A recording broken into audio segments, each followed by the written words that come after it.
গোটেই উত্তৰ পূৰ্বাঞ্চল তথা ভাৰতবৰ্ষৰ পৰা অহা আমাৰ প্ৰতিনিধি বাবাইসকল, সংগীত ভকত বাবাইসকল, সমবেত সহৃদয় ৰাইজ, চৰকাৰী বিষয়বৰ্গ, বিভিন্ন অনুষ্ঠান প্ৰতিষ্ঠানক প্ৰতিনিধিত্ব কৰি থকা বাবাইসকল, সংবাদ বন্ধুসকল আৰু ভগৱন্তৰ চৈতন্যমূৰ্তি স্বৰূপ সমস্ত জনগণলৈ আমি আমাৰ এই মঞ্চৰ পৰা জয়তে সশ্ৰদ্ধ প্ৰণিপাত নিবেদন কৰিছোঁ। আজি কি অপূৰ্ব পৰিৱেশ!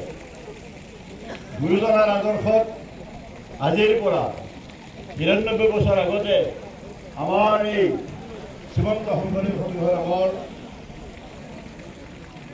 মহান অনুষ্ঠান, যে এটা জাতীয় অনুষ্ঠান, সামাজিক অনুষ্ঠান, সামাজিক সাংস্কৃতিক অনুষ্ঠান, আধ্যাত্মিক অনুষ্ঠান, এই অনুষ্ঠানটি কেইগৰাকীমান গুৰুধা পুৰুষে শুভাৰম্ভ কৰিছিলে, এটা সামান্য বটবৃক্ষত ৰোপণ কৰিছে।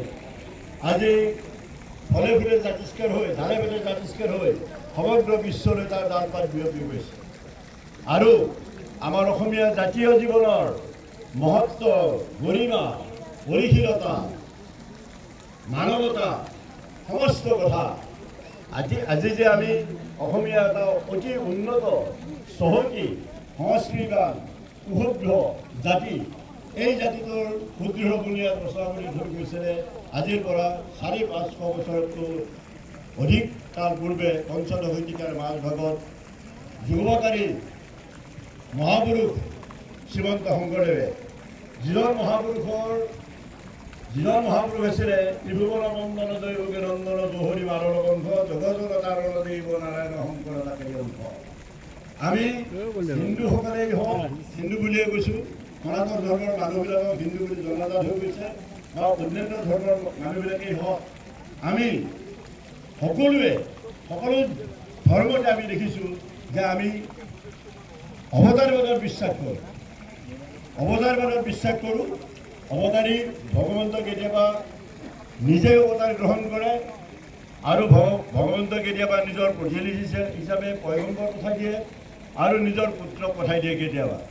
এনেধৰণে ভগৱন্তৰ এই ধৰণে আমি যে সকলো আমাৰ যিমানবিলাক চলিত ধৰ্ম আছে পৃথিৱীত, সকলো ধৰ্মই একেশ্বৰবাদত বিশ্বাস কৰে আৰু সকলোৱে অৱতাৰবাদত বিশ্বাস কৰে। আমাৰ সনাতন ধৰ্মৰ মতে আমাৰ ভগৱান কৃষ্ণ নিজেই কৈ গৈছে, জৰা জৰা হি ধৰ্মস্য গ্লানিৰ্ভৱতি ভাৰত অভ্যুত্থানম অধৰ্মস্য তদাত্মনম সৃজন্যহম পৰিত্ৰাণায় শৰণম বিনাশায় নিষ্ক্ৰিয়ম ধৰ্ম সংস্থাপনাৰ্থায় সম্ভবামি যুগে যুগে।